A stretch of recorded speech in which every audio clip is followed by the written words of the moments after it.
Hi friends, இன்றைக்கி நம்ம அவல் ரெசிபி செய்வது எப்படின்னு பார்க்க போகிறோம். சிவப்பு அவல் தான் எடுக்கணும், வெள்ளை அவல் எடுக்க வேண்டாம்.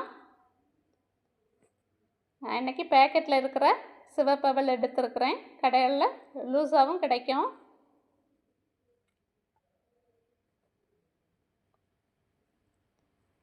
தேங்காய் போடணும்.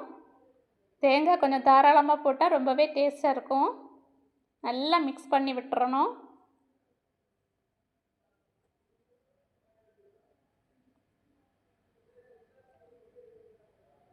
மிக்ஸ் பண்ணிவிட்டு வெல்லம் போடணும். நல்லா சீவி போட்டுறணும். வெல்லம் இல்லைன்னா நாட்டு சர்க்கரை போடலாம், இல்லைன்னா கருப்பட்டியை நல்லா இந்த மாதிரி சீவி போடலாம்.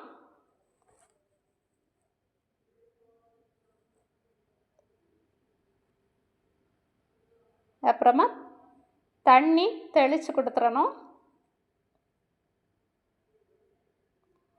இந்த மாதிரி தெளிக்கணும். தெளிச்சுட்டு நல்லாவே மிக்ஸ் பண்ணணும்.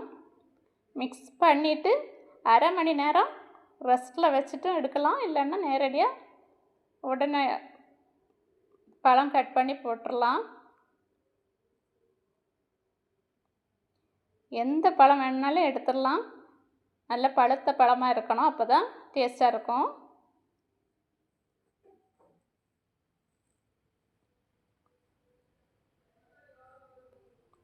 கட் பண்ணி போட்டுக்கிட்டு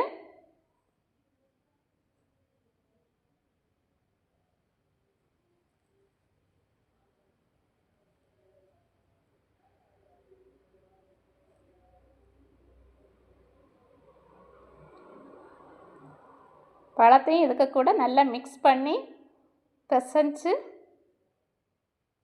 உருண்டை பிடிச்சி சாப்பிட்றலாம்.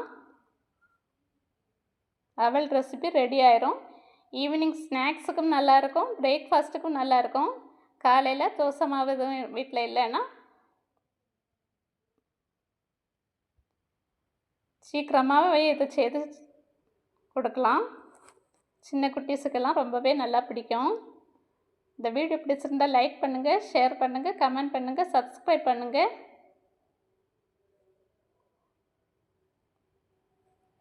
இந்த வீடியோ பார்க்குற அனைவருக்கும் ரொம்ப ரொம்ப நன்றி.